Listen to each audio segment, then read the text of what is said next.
is a very interesting topic for many reasons, and one of them is that, at least in America, people associate entrepreneurship with begging somebody for money. So there's a huge selection of people like asking for venture capital funding, and then if you look and kind of go into the people that are dealing out the money and their philosophy, it may be very different than the way you personally view the world. Like I have spent a lot of time in the Bay Area living there, and I just personally just do not agree, like philosophically, with libertarianism, anarchism,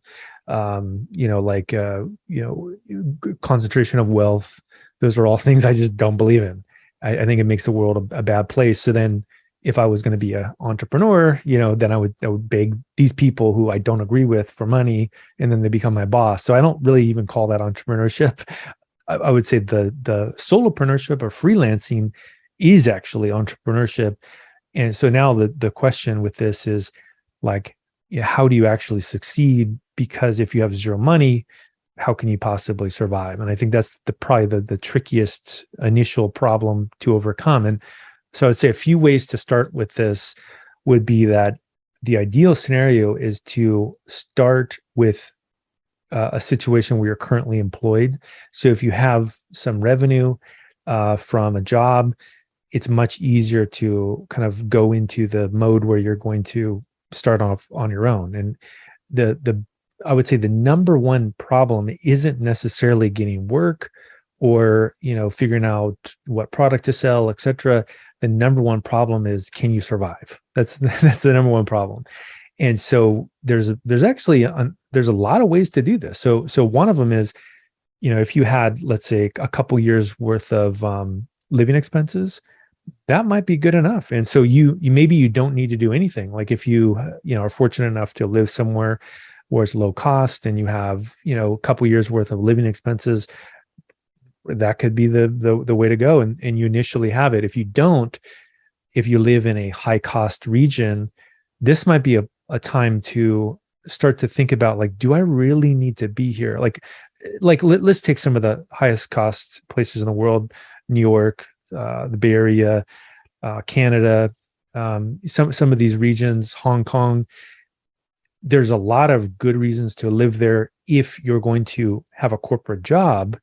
If you're going to work for yourself, there may not be a good reason to live there. And so I think that might be one of the things that's really important to first figure out, is the strategy of how do you reduce the burn rate for yourself so that you can survive long enough to be successful.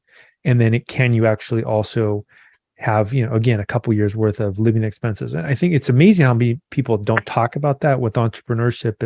Is your personal burn rate, I think, is way more important than anything else initially, so that you can survive. And so that's phase one. So then I think then let's say that you do have this, right? You have a little bit of cushion. Maybe you've done some data science. Like everyone here knows some data science. Pick go to numbeo.com, which has cost of living rankings, and find like sweet spots, right? So find, a nice place to live that's in a city somewhere that's beautiful, potentially has got democratic values, maybe like some healthcare, maybe the number one cause of death for children is in guns, something like that, and find that place, and then keep a very low cost of living, and then from there you can go on to phase two. So then phase two would be to think about diversification, and if you look at what a venture capitalist does, they actually are asking many people that either are an employee or even the founders to take an incredible risk, right? So they want someone to work 100-hour weeks, or put all of their time and energy into a startup. But then the venture capitalists do the opposite of that. Why? Because it's dumb to do that. It's smart to actually invest in 100 companies, and that's why they do it. And so the same thing for you is when you're figuring out what to do. The worst possible scenario is to let's say you've got everything figured out in phase one, low cost of living, you have some money, is to put all of your eggs in one basket and then get one client that, even if they pay you double what you got paid when you're working for somebody else, that's bad because you've got all your eggs in one basket, and eventually all clients turn bad, right? And for whatever reason, it could be they leave, they could want to consume all of your resources, etc. So when you're in the consulting phase, it's important to have, let's say, like three clients, some kind of level of diversifications. And even if you have a dream client that's paying you double what you get paid regularly, you should intentionally limit that client so that you have time to prospect for more clients and also time to diversify your income. So it's kind of counterintuitive, like, oh wait, you're giving me so much money, shouldn't I put all my time? No. And this is the way you think when you're an employee, is like, oh, I got to go all in on one thing. But in fact, you want to be very careful so that ideally you would have something like 60% of your time each week would be dedicated to 3 clients who pay more than enough for you to survive and even earn a profit that you can keep. But then the other maybe couple of days of the week, let's say you worked one day each for each person, you could spend time, either looking for other things to do, or even better, working on things where you get paid when you don't have to physically be there. And that's where writing books, creating content, investing, those kinds of things come in. And so this is something I wrote about in a book that was like halfway finished. At some point I might finish it, called Red, Yellow, Green Money. And so the concept is, when you're working for somebody else that's red, that's dangerous, you think it's safe, but it's actually, especially in America is an ultra capitalist society where they fire you, basically for anything. And I think since 1980 and beyond, it really started in 1950.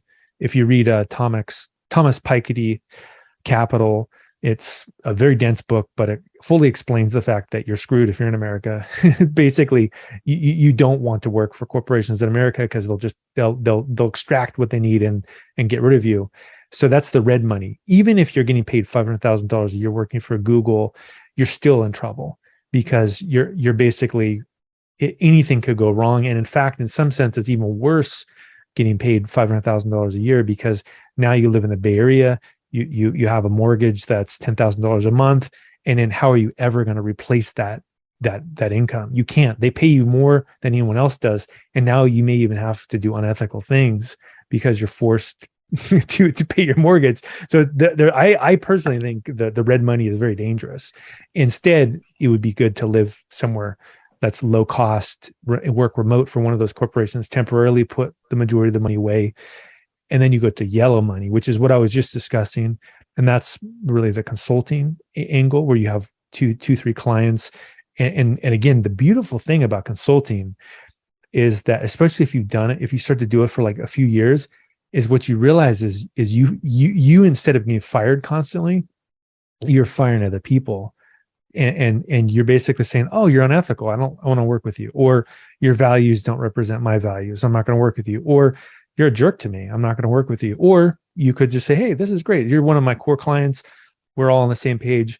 You have a lot of power. And then additionally, because you've changed from a parasitic relationship where, like, in the corporate world, you have to basically like do whatever someone says to survive.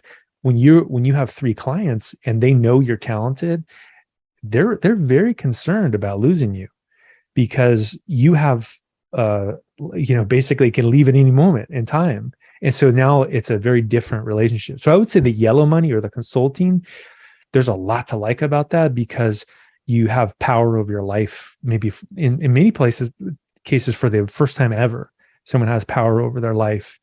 And so what I would define as power over your life is when you wake up in the morning, you can do whatever you want. Most people, when they wake up in the morning, they cannot do whatever they want. They have to do what their boss tells them to do. And maybe even for like a week, you could get away with doing whatever you want, or 2 weeks. Eventually, you will have to do what someone says. If you're consulting, you really don't, because you have multiple sources of income. And if, again, one of the people you're working with, they seem to be unpleasant, or just for whatever reason you don't want to work with them, then you can get rid of them. Now, there's danger, because you have to constantly keep the 3 balls in the air, right? And you have to juggle those 3 balls. But in my opinion, it's a better way to go through life. Now, That's still though yellow, because there's some danger there, because you still have to work, because everything ultimately depends on your output. If you're a super productive person, you could do that forever. In fact, there's a book called Million Dollar Consultant, and I've read it twice. And the person that wrote it is actually legit, because I've done the same thing he's done, and I would vouch that he's saying the truth. But I think there's even a better scenario than Million Dollar Consultant, which is green money, which is that the dream scenario is you work really, really hard and you create intellectual property of some kind, and then the intellectual property pays you for the rest of your life. So that could be YouTube channel, it could be a book, it could be courses, build a course for data camp. It could be lots of different things. You could have an Airbnb, you could have a rental property, whatever it is that you're choosing to do, or it could be a combination of all of those. And that's what I would call the green money. And you've heard this in maybe different forms, but basically, if you don't figure out a way to make money while you sleep, I think Warren Buffett said this: you're going to work for the rest of your life. That's simple. So I think that's the ultimate scenario, is a combination of the yellow money and the green money, consulting and the passive income. And again, it could be a combination of things. And even a better is if the passive income is non-correlated, right? So like an Airbnb and like a book on technology are very uncorrelated. They have almost nothing to do with each other. That's great. Like if you can kind of piece together things. And once you start to build assets like that pay you out, it really doesn't have to be a huge win. If you get paid $150 a month for one thing and $1,000 from another, and then $500 from another, and you start to add it up, eventually it turns actually into a big deal, but it can take a long time. It can take years and years and years to build that up. But I would argue that the alternative is pretty dire, especially again, if you read books like by Robert Reich, Berkeley professor, or Thomas Piketty, and you start to look at what's actually happening in the world and the way that the corporate structure is, it's very scary. And so you could make the argument that you have no choice, even if you don't want to actually have something where you're working for yourself. The alternative is the CEO will get paid $1,400, $2,000, $5,000 times what you get paid, and eventually you just get discarded. So do you even have a choice but to do something that has some solopreneurship involved in it? So that's probably my like 20 minutes of